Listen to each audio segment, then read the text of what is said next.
Pada bagian sebelumnya kita sudah belajar bagaimana membuat fungsi, bagaimana menggunakan parameter, bagaimana men-set nilai default, dan terakhir bagaimana supaya variabel yang kita passing ke dalam pemanggilan fungsi itu berubah sesuai dengan proses di dalam fungsi yang dikenal dengan istilah parameter by reference. Nah, khusus terkait parameter by reference, memang ada kalanya kita tidak ingin mengubah nilai yang kita passing ke dalam fungsi menjadi nilai lain setelah proses. Parameter by reference itu ibaratnya seperti sebuah mesin yang kita masukkan nilai input, data input atau bahan input.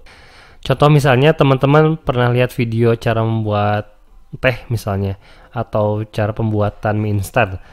Di situ kita lihat bahan awal itu dimasukkan ke dalam mesin, misalnya tepung terigu gitu ya, untuk proses pembuatan mie instan, telur, air, dan sebagainya. Kemudian dia masuk ke dalam mesin. Kita tidak tahu dan tidak mesti tahu juga gitu ya, ada apa saja proses di dalam mesin itu. Tahu-tahu pokoknya keluarnya sudah jadi mie kering dan terbungkus oleh plastik, dimasukkan ke dalam dus.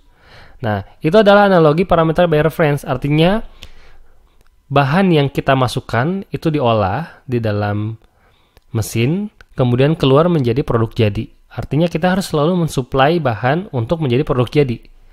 Ya kan? Sama seperti kita membuat variabel, kita masukkan ke dalam fungsi yang parameternya by reference, sehingga si variabel tersebut menjadi berubah nilainya sesuai dengan proses yang terjadi di dalam fungsi. Namun ada kalanya kita tidak ingin melakukan hal tersebut. Maksudnya kita tidak ingin parameter yang kita passing itu berubah, gitu kan. Tapi kita ingin mendapatkan output dari hasil pemanggilan fungsi. Contohnya misalkan kita punya variabel alas, kita memiliki variabel tinggi.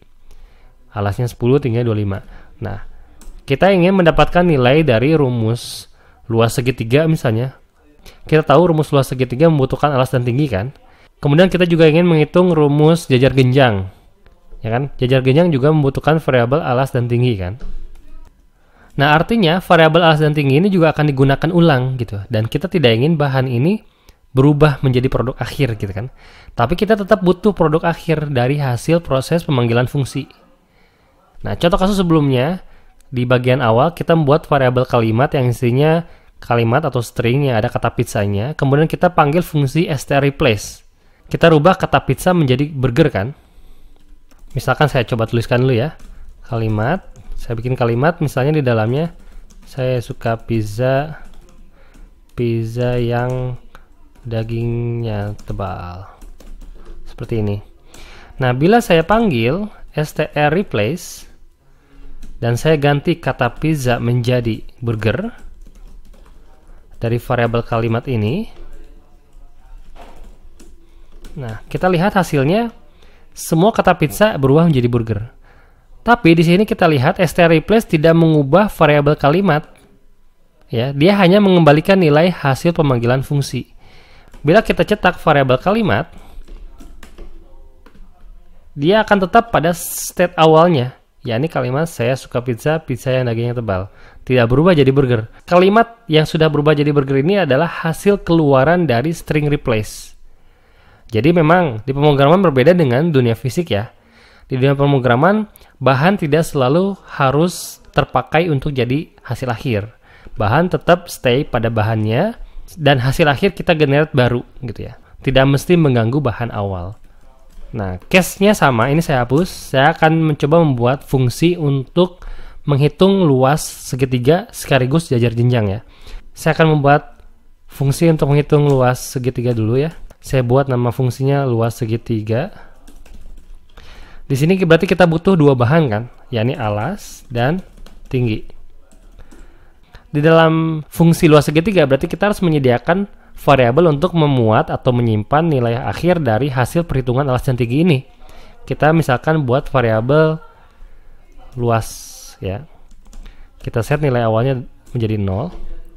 Atau kita langsung saja luas kita isi dengan parameter alas dikali parameter tinggi dibagi 2. Begitu kan ya rumus untuk menghitung luas segitiga. Nah, bila kita panggil luas segitiga, kita sudah punya bahan yakni alas dan tinggi. Variabel alas di luar fungsi kita gunakan sebagai bahan alas, dan begitu pula dengan variabel tinggi. Nah, bila kita jalankan, nah sebenarnya proses ini berjalan. Dan bila kita echo, proses di dalam fungsi pun berjalan. Gitu ya. Kita sudah mendapatkan nilai dari luas. Tetapi si luas ini harusnya kita kembalikan keluar fungsi sebagai output dari proses. Nah, untuk mengeluarkan output kita gunakan kata kunci return. Apa yang mau di return? Ya, ini variabel luas, hasil dari proses perhitungan alas dan tinggi. Nah, dengan demikian, ketika kita panggil luas segitiga sebagai fungsi, dia akan mengembalikan output atau keluaran hasil proses yang kemudian kita panggil echo untuk mencetak hasilnya. Nah, akan muncul nilai 10 kali 25, 250 bagi 2, 125. Hasil keluaran fungsi pun bisa kita simpan ke dalam variabel lain. Misalnya kita buat variabel hasil, gitu ya. Variabel hasil ini nanti akan diisi atau diassign oleh keluaran dari fungsi luas segitiga. Yang mana bila kita cetak hasilnya, dia akan mengeluarkan hasil yang sama, yakni 125.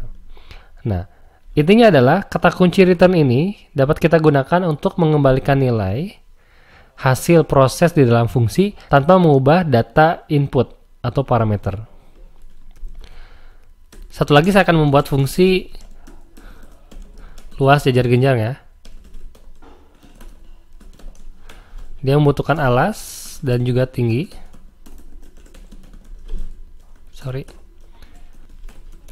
Saya akan buat variabel luas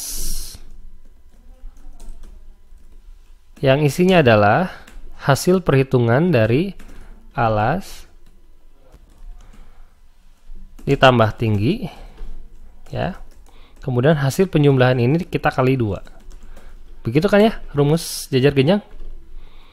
Nah, jangan lupa untuk mengembalikan hasil perhitungan dari luas ini. Nah, dengan demikian, bila kita cetak seperti ini, hasil, saya akan ganti nama variabelnya menjadi hasil atau luas segitiga